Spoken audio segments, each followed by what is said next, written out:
नमस्कार। इस वक्त खड़े हम शहर के सबसे व्यस्तम चौराहे जो सदर बाजार है उस चौराहे पर, और देखिए हमारे पीछे जो है ये बर्तन बाजार है, इधर शाहबाई लाइन है और ये सामने इधर सदर बाजार। अभी कुछ ही घंटों पहले बात की जाए तो शासन प्रशासन नगर निगम के द्वारा मुनादी कराई गई थी बाजार क्षेत्र में कि कोई भी व्यापारी अपने वाहन सड़कों पर खड़े ना करें, दुकानों का सामान बाहर ना लगाएं। वही देखा गया जब वाहन यहाँ पर आया नगर निगम का तो लगभग सारा बाजार खाली हो चुका था, गाड़ी हट चुकी थी, सामान हट चुका था। लेकिन देखा गया जैसी ही गाड़ी आई स्थिति यथास्थिति शुरू हो गई। और अभी हम गए थे नगर निगम मुख्य नगर आयुक्त तो रिजा सिंह जी के पास, उनसे हमारी खास बातचीत हुई। कुछ व्यापारी भी वहाँ गए थे अपनी समस्या को लेकर कि बाजार में ठेले वालों का एक जवाब बड़ा इकट्ठा हो गया है। एक कहावत है, पर्ची की आड़ ठेलों की बाढ़, ये यहाँ दिखाई दी बाजार में।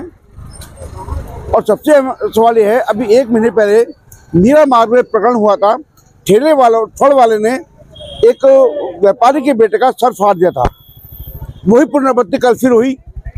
ठेले वालों ने एक व्यापारी पुत्र को काफी मारा पीटा, जिसको लेकर व्यापारी को काफी आक्रोश था। और व्यापारी आज कोतवाली जी से मिलने गए, सीओ जी से मिलने गए और नगर आयुक्त तो रिचा सिंह से मिलने गए। वहाँ उन्होंने बात रखी कि हमको बाजार में ठेले नहीं चाहिए। वहीं दूसरी बात और ये बात रखी गई कि जो भी दुकानदार अपनी दुकानों के बाहर ठेले लगवाता है, कार्रवाई उन पर होनी चाहिए, ना कि ठेले वालों पर। ये भी बहुत अहम मुद्दा है। कार्रवाई उन पे कीजिए जो दुकानदार अपने दुकानों के बाहर एक मोटी रकम लेकर फल वालों को, ठेले वालों को बैठा के मार्ग बाधित करते हैं और बाजार में ऐसे अफरा तफरी का माहौल रखते हैं। हमारे साथ खड़े हैं एक व्यापारी हैं देवेश अग्रवाल जी, आयोजक। देवेश जी आप आइए। देवेश जी पहले बताएंगे कल प्रकरण क्या हुआ? कल प्रकरण वही रास्ते को लेके हुआ था। कारखाना बाजार में 2 तरफ ठेले लगे थे, एक ठेला बीच में लगा हुआ था।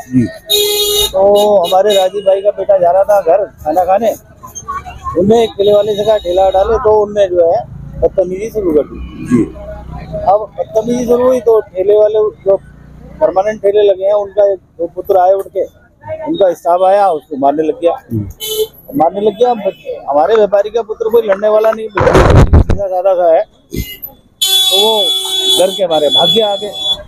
तो भाग गया तो उसके पीछा करके इन्होंने कम से कम 200 मीटर उसका पीछा किया, और 200 मीटर पीछा करने के बाद उसे पकड़ा और गिरा के 5-6 लोगों ने उसके ऊपर हाथापाई की, जिससे उसके गंभीर चोटें भी आई हैं और उसकी चैन भी टूट के गिरी है, उसका चश्मा भी गिरा है, उसका मोबाइल भी गिरा है। जैसे हम कल रात से तहकीकात कर रहे हैं पूरे मामलों को लेकर, तो कहा गया कि उस लड़के ने गाली बकी। कोई नहीं, अगर गाली, मैं कह रहा हूँ अगर गाली बक दी तो गाली का जवाब गाली है, गाली का जवाब गोली थोड़ी ना है। तुम उसे मारोगे? गाली दी, उसको पकड़ के 2 थप्पड़ मार दे, उसके बाप के पास ले आते कि तेरे लड़के ने गाली दी। देवेश जी बात की जाए, ये 1 महीने दूसरा प्रकरण है। अभी कुछ दिनों पहले मीरा मार्ग में एक व्यापारी पुत्र को भी मारा गया था। व्यापारियों को जो वहाँ पे कर्मचारी था उनका सिर फाड़ दिया गया था। वही पुनरावृत्ति कल फिर हुई यहाँ पर। तो क्या ठेलों की आड़ में अपने गुंडागर्दी परंपरा ही शहर में? ये तो भाई साहब इतनी गुंडागर्दी हो रही है कि यहाँ दुकानदार ठेले वाले को हटाने के लिए कहता है, या ग्राहक बाजार में कोई ग्राहक आता है, वो कहता है जरा किनारे कर ले, तो ठेले वाला ऐसे घूर के उसे देखता है और कहता है इधर से निकल ले। ये तो बदतमीजी ठेले वालों की है। यदि आम आदमी जानता है, और किसी अगर आम पब्लिक से पूछोगे तो वो खुद बता देगी कि ठेले वालों ने कितना नंगा नाच जल्दबाजी में किया हुआ है। एक सबसे अहम सवाल काफी समय से सुनने में आ रहा है कि जो व्यापारी है वो भी इसका दोषी है, क्योंकि व्यापारी अपनी दुकानों के बाहर फल लगवाता है, एक मोटी रकम लेता है। क्या वो सही है? बिल्कुल सही बात है। ये तो दिखता है, हर किसी को दिख रहा है। मोबाइल की दुकान है या किसी की परचून की दुकान है, उसके आगे किसी और का खुमचा लगा हुआ है, तो क्या मतलब है? ये किसी की दुकान, मेरी दुकान है, रेडीमेड की है, उसके बाहर जूते बिक रहे हैं, क्या मतलब है? फड़ थोड़ी ना लगा, फड़ लगा है तो व्यापारी की सहमति से लगा है। तो इसका मतलब व्यापारी भी कार्रवाई होनी चाहिए। बिल्कुल होनी चाहिए। हम तो शुरू से कहते आए हैं और आज भी कहेंगे, यानी जो अपने आगे पैसा लेके लगवाता है उस पर भी कार्रवाई होनी चाहिए। कार्रवाई व्यापारी पर होनी चाहिए, ना कि ठेले फड़ वाले पर। नहीं, पहले व्यापारी पर। कैसी कार्रवाई होनी चाहिए? उसमें दंडात्मक कार्रवाई होनी चाहिए, और उसमें भी सुधारना है तो उसके लाइसेंस कैंसिल करें, उसको सील किया जाए, उसके कारोबार को सील किया जाए।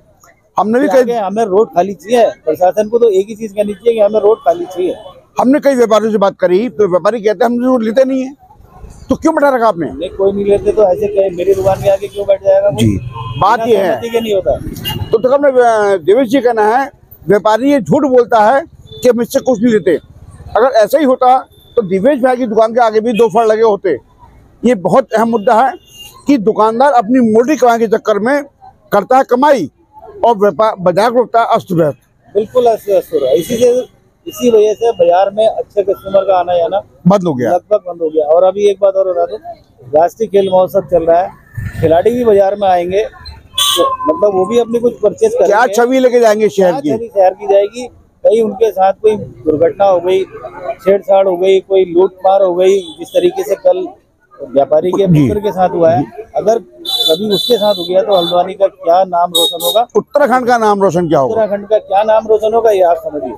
इसलिए प्रशासन से निवेदन है कि इसको शीघ्र अतिशीघ्र और बिल्कुल निष्पक्ष कार्रवाई करते हुए सड़कों को खाली कराएं, ठेले फड़ों को बाहर वेंडिंग जोन में भेजे, जो साप्ताहिक बाजार लगते हैं वहाँ शिफ्ट करें। इसको सप्ताह में सब दिन बाजार लग रहे हैं, इन ठेले फड़ों को वहाँ शिफ्ट किया जाए, ये हमारी राय है इनके लिए।